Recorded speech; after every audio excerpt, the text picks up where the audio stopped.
this seventh study in the Song of Songs, we reach today chapter 3, verses 6 to 10. The New International Version translates it as follows. Who is this coming up from the wilderness like a column of smoke, perfumed with myrrh and incense, made from all the spices of the merchant? Look, it's Solomon's carriage, escorted by 60 warriors, the noblest of Israel, all of them wearing the sword, all experienced in battle, each with his sword at his side, prepared for the terrors of the night. King Solomon made for himself the carriage. He made it of wood from Lebanon. Its posts he made of silver, its base of gold. Its seat was upholstered with purple, its interior inlaid with love. Daughters of Jerusalem, come out and look.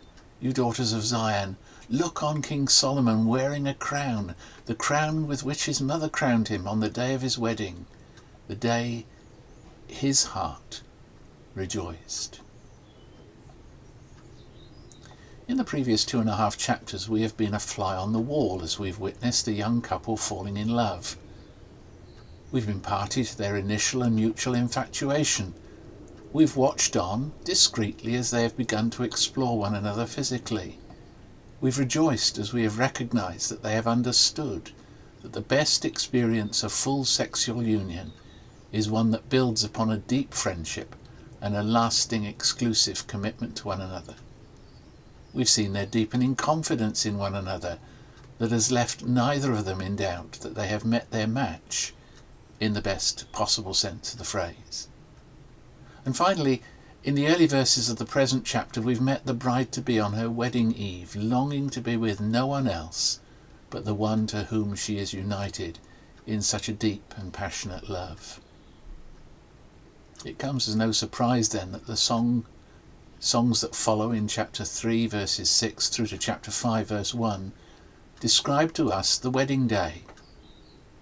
In this study, however, we restrict our comments to chapter 3 verses 6 to 10.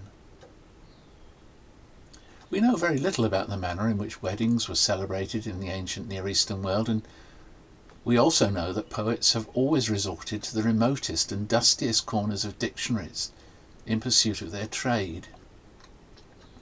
This means that some of the words used in this song are so rare that establishing their meaning can be little more than guesswork. It also means that the details of what are described here are somewhat lost on us. However, we're not left in the dark. The best explanation of what is taking place here is to suggest that in the poet's culture, the groom travelled in as much splendour as could be managed, and that the wedding took place at the bride's home. This seems to be implied here, and thus we are provided with the bride's description of her husband-to-be's arrival at their wedding. The bride has, of course, already described her fiancé as her king, because with him she feels as if she has herself gained royal status. And weddings today are often like royal occasions. The bride and groom may well be dressed with an opulence that they will probably never experience again. Ushers, bridesmaids and groomspersons act like a military guard, appointed to ensure that both the bride and the groom are present and correct for their great day, and to be witnesses to their commitment made to one another. The arrival of one, if not both of the parties, is also often in a vehicle which would normally only be used by those in exalted society. Life has not changed so much. It's not surprising then that the groom arrives in a vehicle which is the best approximation to a royal chariot available to him, nor that he is surrounded by protective groomsmen.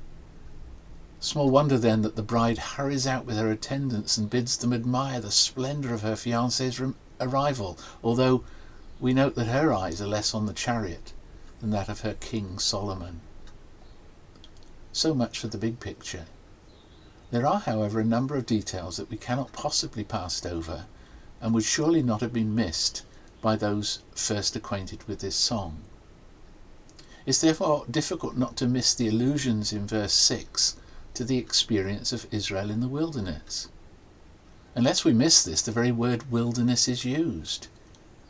Consequently, the column of fire accompanied by the sweet-smelling spices is surely an allusion to the tabernacle, where the Lord dwelt among his people and they offered perfumed worship to him.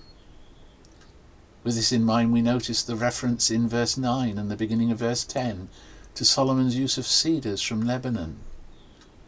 In the Bible story we are told he did so to build houses for both himself and the Lord his God. The groom is seen therefore as arriving in a sort of mobile temple. It is then difficult not to conclude that the wedding being described here is seen to be one in which God is himself present. He has come accompanied by the symbols of his glory to declare his approval and blessing upon this young couple.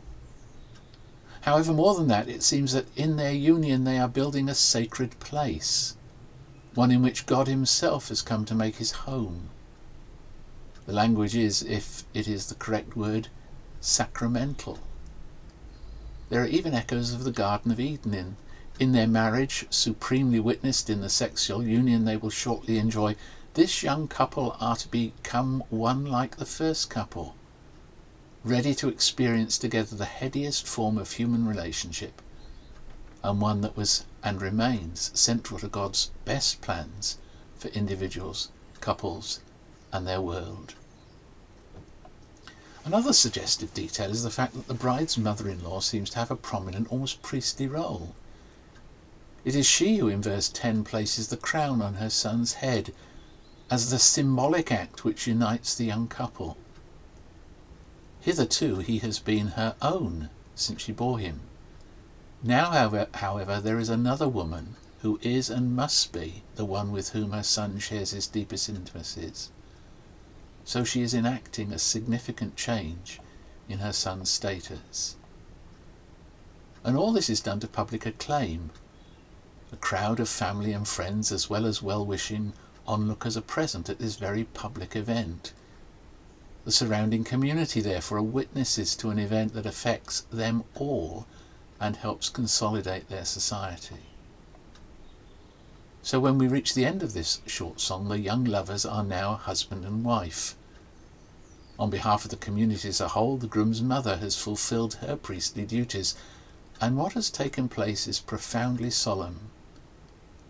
There is the recognition that something has changed in the local social order and in family relationships. And, so it is implied, the Lord himself has come to grace this royal occasion with his blessing and to grant his ongoing presence in the sacred space that this young couple are building together through their union.